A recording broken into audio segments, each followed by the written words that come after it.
Bueno, chicos, muy buenos días tengan todos ustedes. El día de hoy vamos a seguir con parte de los temas que ustedes que habían tenido a exponer.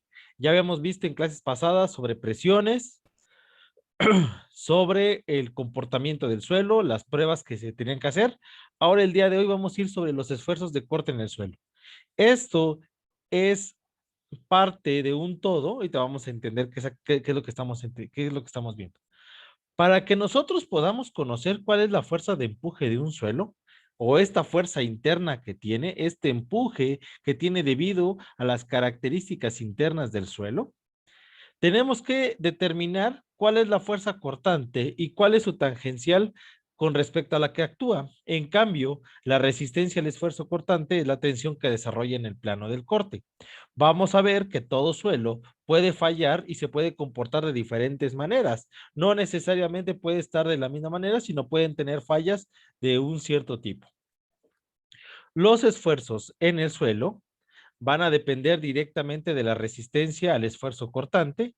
Esto en general es un factor importante para determinar la capacidad máxima de carga en el suelo. Esto es muy importante para precisamente saber cuántas toneladas por metro cuadrado nos puede dar un suelo y la presión en contra de cualquier muro de retención.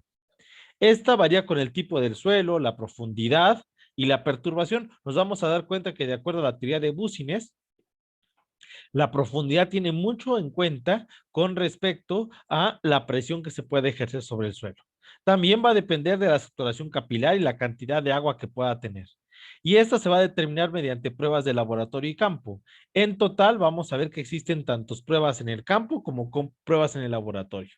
Según la teoría de Coulomb, se establece que un material falla cuando el esfuerzo cortante del suelo alcanza su límite máximo y no lo puede soportar. Como lo podemos ver acá, aquí estamos viendo dos imágenes. En una, el suelo está fallando debido a que la carga es mayor a la cantidad de esfuerzo que pueda soportar el suelo. Por eso estamos viendo que está fallando. Y en el segundo caso, estamos viendo que por el tipo de galerías filtrantes se ve una reducción, se ve una cantidad de masa y por último se ve el hundimiento de la carretera. Para que nosotros podamos tener más claro esto, tenemos que entender que existen parámetros que lo van a permitir. ¿Qué parámetros son? Son tanto la cohesión como el ángulo de fricción.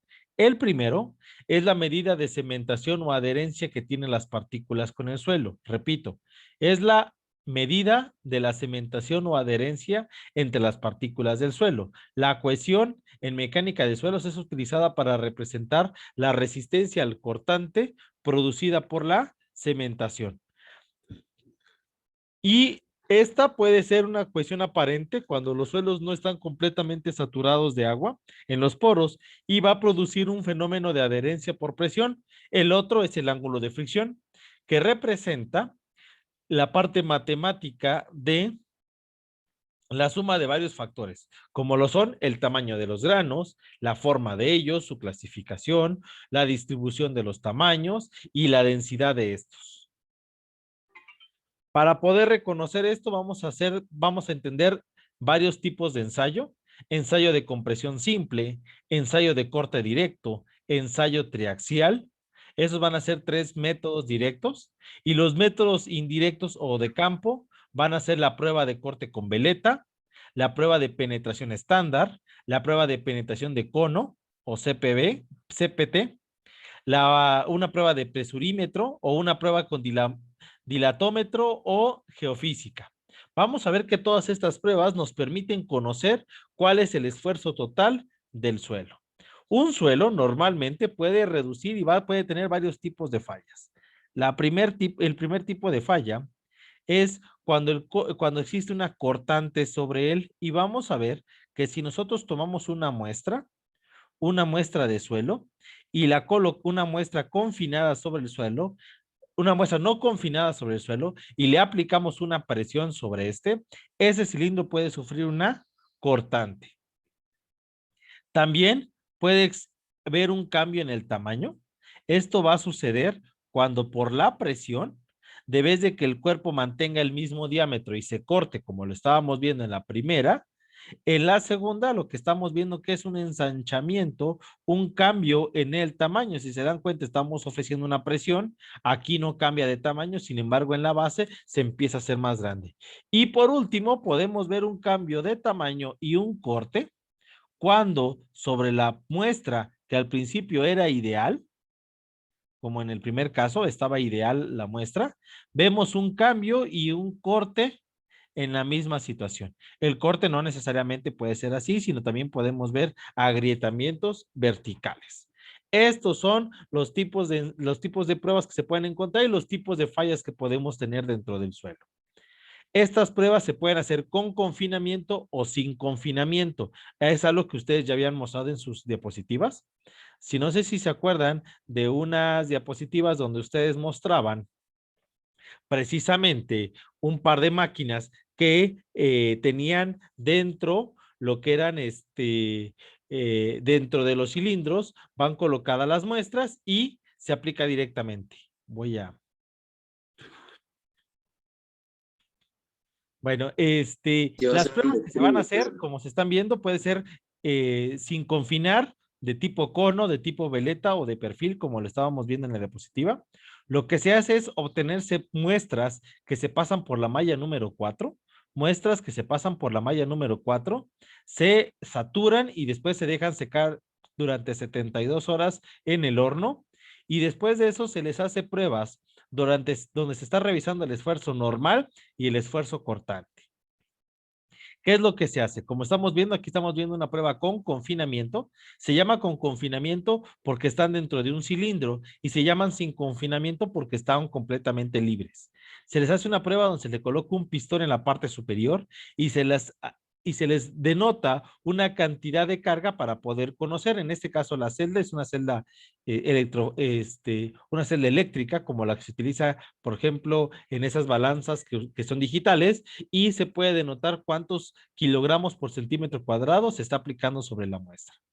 En este caso, en el primer caso, estamos viendo como vimos, es una prueba no es confinada, y vamos a ver que los esfuerzos van a depender directamente, número uno, del tipo de muestra, de la cantidad de poros que tengamos, de la relación de vacíos, y nos va a denotar qué corte tiene y cuál es el esfuerzo normal que va a tener el suelo.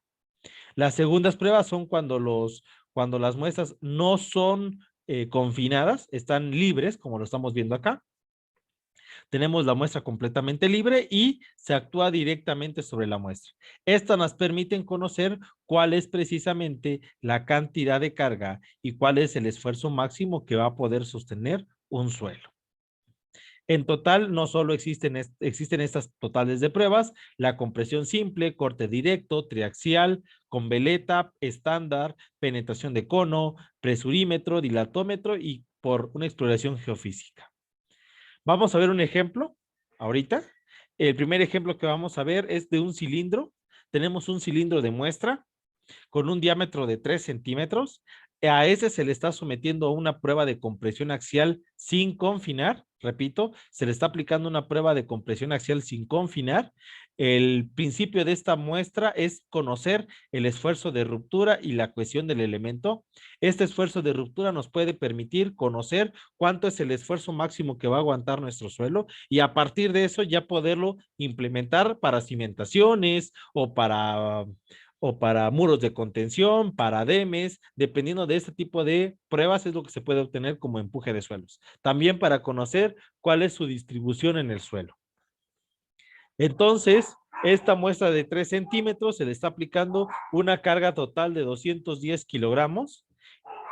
¿Y qué estamos viendo? Número uno, podemos observar que al principio nuestro cilindro de arena o de arcilla, no sé qué material sea, no creo que este es arcilla, era de 7.5 de alto, 7.5 de alto y 3 centímetros de diámetro.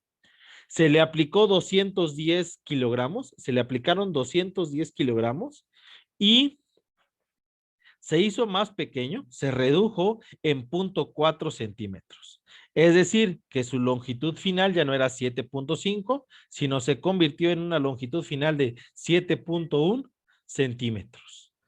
Por lo mismo, recuerden que el tipo de prueba no solo falla en el tamaño, sino también va a depender y puede cambiar en el diámetro. Al principio el diámetro era de 3 centímetros, pero por la carga se hizo más grande. No sabemos qué tan grande fue antes, después de la prueba. Para esto, pues vamos a solucionar el problema. ¿Qué solución vamos a encontrar? Nos están pidiendo que encontremos el esfuerzo de ruptura y el esfuerzo de cohesión. Vamos a ir paso por paso para que no tengamos dudas. Primer paso, vamos a encontrar el área inicial de la muestra. Área inicial de la muestra. Si recordamos, el área inicial tenía un diámetro de 3 centímetros. Pi por diámetro al cuadrado sobre 4. Entonces, pi por 3 centímetros al cuadrado sobre 4. ¿Cuánto les daría, chicos, esta área inicial? Si me pueden apoyar con la operación.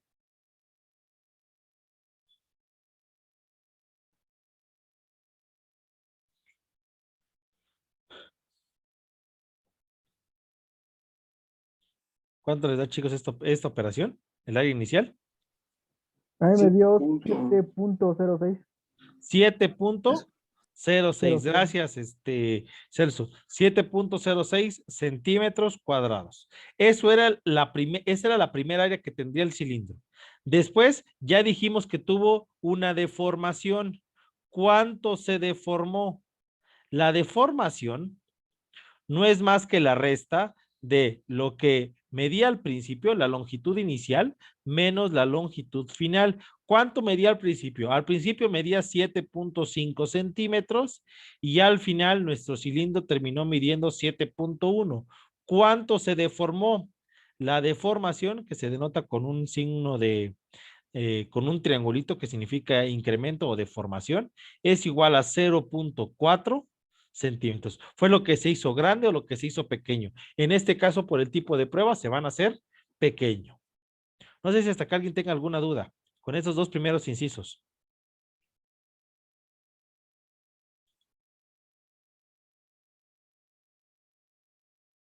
Chicos, ¿alguna duda? ¿No? Los L's, el LI, ¿qué es? Longitud inicial y longitud final. Recuerda que nuestro cilindro tenía una longitud inicial de 7.5 y después por los 210 kilogramos tuvo una longitud final de 7.1. Ah, ok. Ya. ¿Ya? Listo. Sí. Ok. Vamos entonces con el paso número 3, que sería la deformación unitaria. Deformación unitaria. La deformación unitaria se denota con la letra epsilon, no es más que la relación entre la deformación y la longitud inicial. ¿Cuánto fue de deformación? Se deformó 0.4 centímetros y la longitud inicial era 7.5 centímetros. ¿Alguien me puede apoyar con esta división para ver cuánto fue el porcentaje de deformación, si lo quieren entender de esta manera? ¿O el coeficiente de deformación? 0.05. Otro decimal más, Celso, por favor. 3. 3, ok. 0.053. Aquí sí recomiendo que ponga una cantidad de decimales, por lo menos unos 3, para que tengamos un dato bastante bueno. Ok, este dato es fundamental porque ese dato nos permite conocer el área final de la muestra. Área final de la muestra es igual al área inicial entre 1 menos la deformación unitaria. ¿Cuánto valdría al principio el área? Al principio el área valía 7.06 centímetros cuadrados entre 1 menos 0.053. Entonces, ¿cuánto va a valer ahora el área final? Recuerden que por la compresión que le va a pasar al cilindro, se está aplastando, pero ese aplastamiento se va a transformar en diámetro. Lo que se aplasta se transforma en diámetro. ¿Cuánto les daría, jóvenes, la nueva área?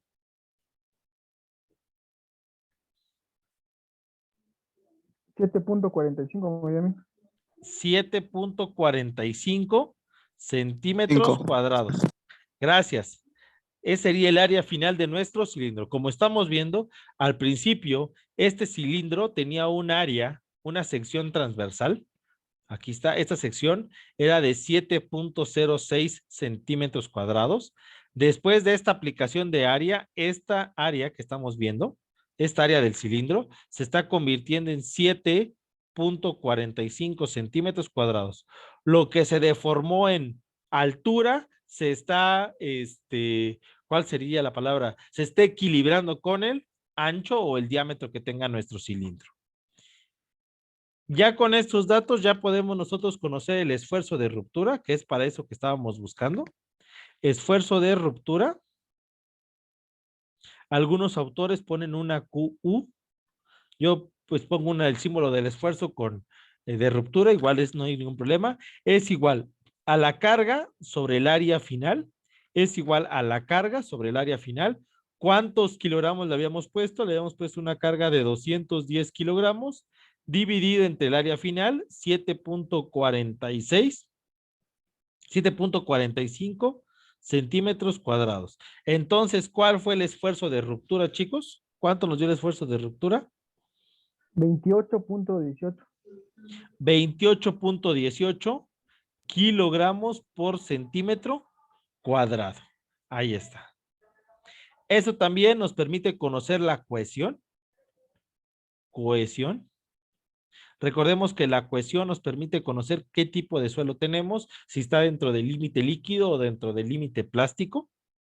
Esto es igual a un medio de el esfuerzo de ruptura.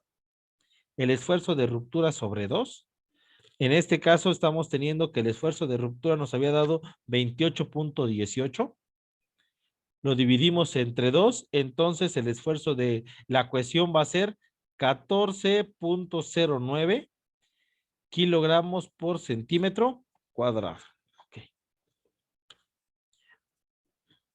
No sé, chicos, hasta que alguien tenga alguna duda.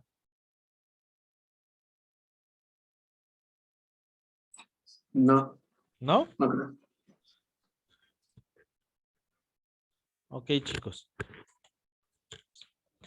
Esta prueba no se hace solo con una muestra, sino que se hace repetitivamente con las muestras del suelo. Se hacen varias pruebas y se va a obtener estos datos, se obtienen y se va a generar una gráfica. Esta gráfica